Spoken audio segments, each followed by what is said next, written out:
E mais de 3.500 moradores ficaram desalojados ou desabrigados no litoral norte de São Paulo. A chuva e o deslizamento de terra destruíram vários imóveis na região. Alguns corretores de seguro residencial cobrem desastres naturais, como enchentes e alagamentos. Então, para a gente entender melhor como esses serviços podem funcionar em meio aos estragos, nós vamos conversar com o Boris Ber. Ele é o presidente do Sindicato de Empresários e Profissionais Autônomos de Corretagem e Distribuição de Seguros, a quem agradecemos demais pela participação. Bom dia, Boris. Seja bem-vindo aqui à programação da Jovem Pan News. Bom dia, meus amigos da Jovem Pan. É um prazer estar aqui com vocês e alertar aos segurados, aos consumidores, das consequências dessa tragédia que nós estamos vivendo. Pois é, vários assuntos, muitas dúvidas diante de episódios como esse que aconteceu em São Sebastião. Quais são as possibilidades em relação ao ressarcimento desses estragos? Quem tiver contratado um seguro residencial ou de veículos, por exemplo, pode ficar tranquilo? Será ressarcido ou depende do contrato que foi celebrado?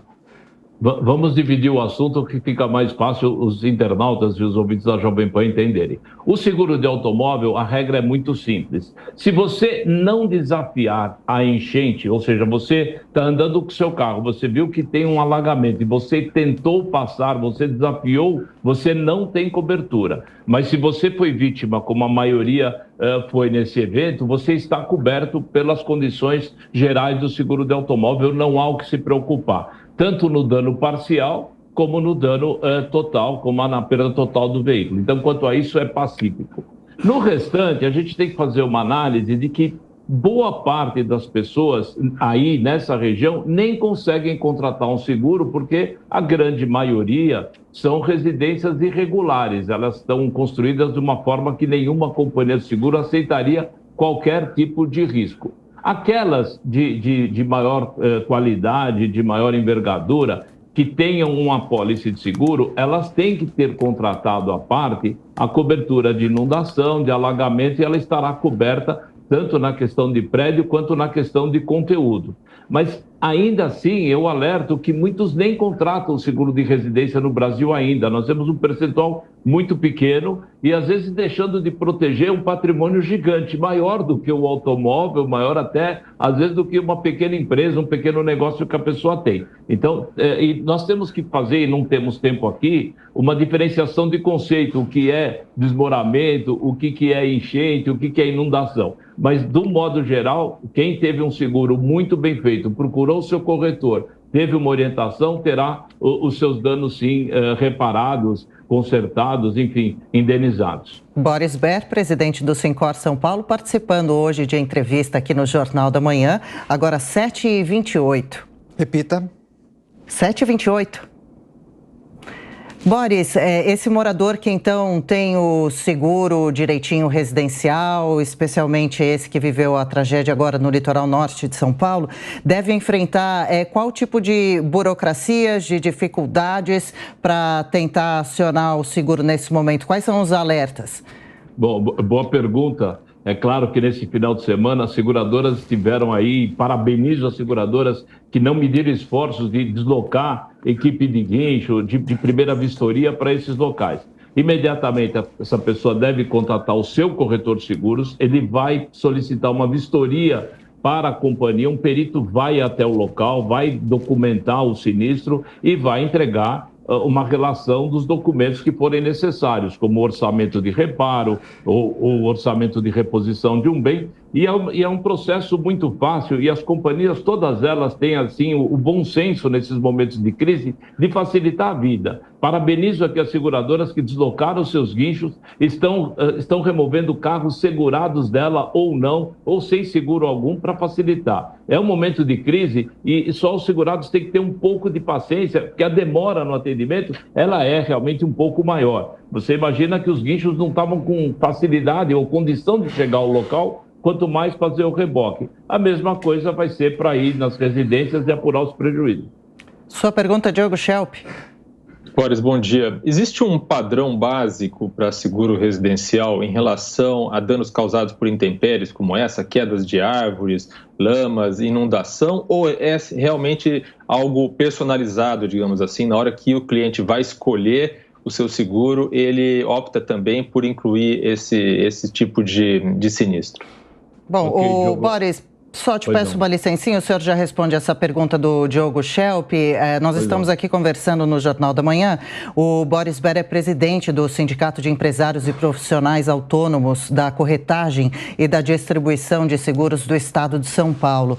No litoral norte de São Paulo, após a tragédia do último fim de semana prolongado, do feriado de Carnaval, mais de 3.000 pessoas ficaram desabrigadas ou desalojadas. Mais precisamente, 3.500 pessoas tiveram que deixar as suas casas ou perderam as suas casas. E agora, algumas dessas pessoas, dessas famílias que tinham sim um seguro residencial, precisam acionar esse dispositivo, rever contratos para entender direito quais são os direitos previstos nessas cláusulas para poderem reclamar, né, exigir esse dinheiro, uma nova moradia, aquilo que ficou combinado nesse acordo. Então, para isso, a gente vai discutindo por aqui como funciona esse seguro residencial, especialmente após desastres naturais, como nesse caso, desastre por causa de chuva, como o que aconteceu e a gente acompanha aqui no Jornal da Manhã. 7h31 agora. Repita. São 7h31. Seguimos nossa entrevista aqui no Jornal da Manhã, então, com o Boris Ber, presidente do Sincor São Paulo.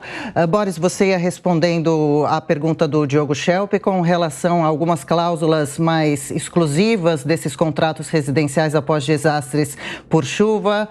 Por favor. Diogo, bom dia para você, obrigado pela pergunta.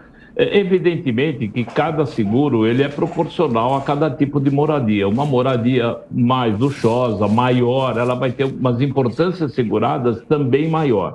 Normalmente são proporcionais essas coberturas. A gente faz uma análise daquilo que pode acontecer. Evidentemente que as companhias têm mapeadas alguns locais, uma baixada aqui em São Paulo, por exemplo, que ela nem dá esse tipo de cobertura porque já não é um risco incerto, já é um risco quase certo. Hoje nós temos até menos pontos críticos na capital, por exemplo.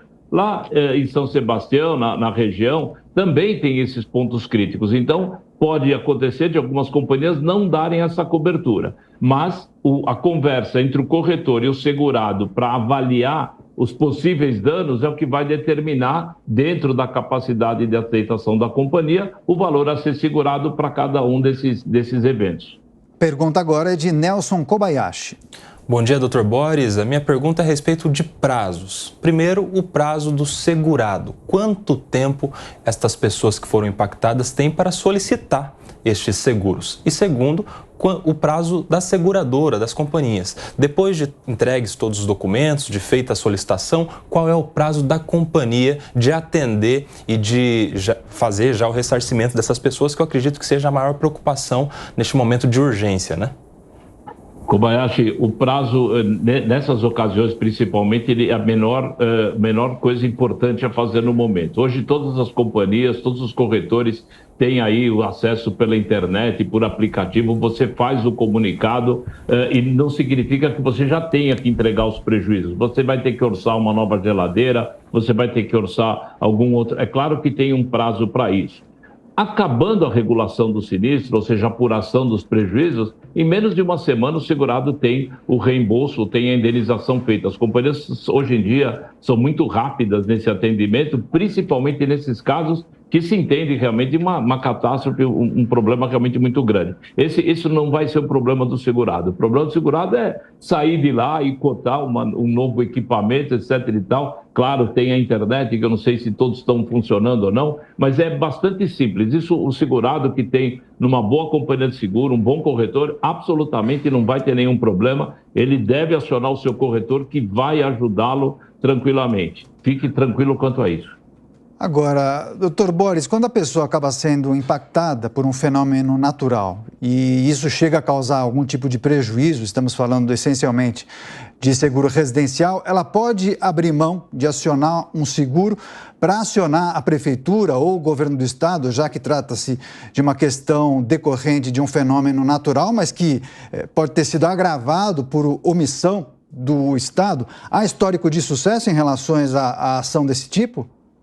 Olha, eu não sou advogado, eu sou um corretor de seguros e administrador de empresas, mas sim pode. A gente já tem fatos lá atrás que isso aconteceu. A pessoa pode até não ter o seguro, ou o seguro, pela cláusula restritiva, pode indenizar só uma parte, ela pode sim regredir contra o Estado, sem dúvida nenhuma, visto até que a gente tem lido notícias aí de que o Estado tinha conhecimento, teve quase nenhum investimento na proteção disso, e principalmente aquelas pessoas que não têm seguro, que têm imóveis muito simples, têm que buscar. Os financiamentos também de residência costumam ter um seguro já embutido. Isso é importante lembrar os consumidores, que às vezes ele nem sabe que ele tem um seguro, mas se ele tem uma casa financiada, muito provavelmente o agente financeiro deve ter colocado um seguro no meio desse financiamento. É bom ele ficar alerta também.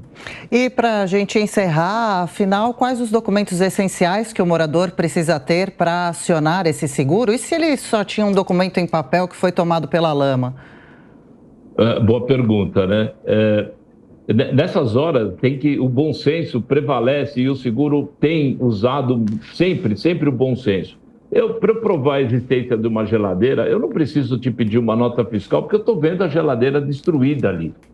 Se eu estou vendo talvez um outro equipamento, ele está lá, eu não tenho a necessidade de buscar. É muito simples. Eu queria desmistificar, aproveitar essa oportunidade que a Jovem Pan tem dado aqui aos corretores através do sindicato e desmistificar isso. As companhias têm esse bom senso, os corretores estão imbuídos de achar soluções muito rápidas, porque a gente entende o trauma que as pessoas estão passando. E aproveito aqui a oportunidade que o Sincor está lançando hoje também, daqui a pouquinho, falo aqui a todos os corretores que nos assistem, uma campanha de auxílio a essa região também. Nós vamos lançar uma campanha de arrecadação financeira para comprar alimentos, água, enfim, o que for necessário lá e fazer chegar às mãos de quem precisa, porque a gente tem certeza de que a enorme maioria lá não possui seguro, quer pela questão financeira, social e principalmente pela regularidade das suas construções. Pois é, solidariedade é fundamental em um momento como esse. A gente quer agradecer demais a participação de Boris Ber, presidente do Sindicato de Empresários e Profissionais Autônomos de Corretagem e Distribuição de Seguros. Até uma próxima, bom dia e contamos com o senhor. Muito obrigado, estou à disposição.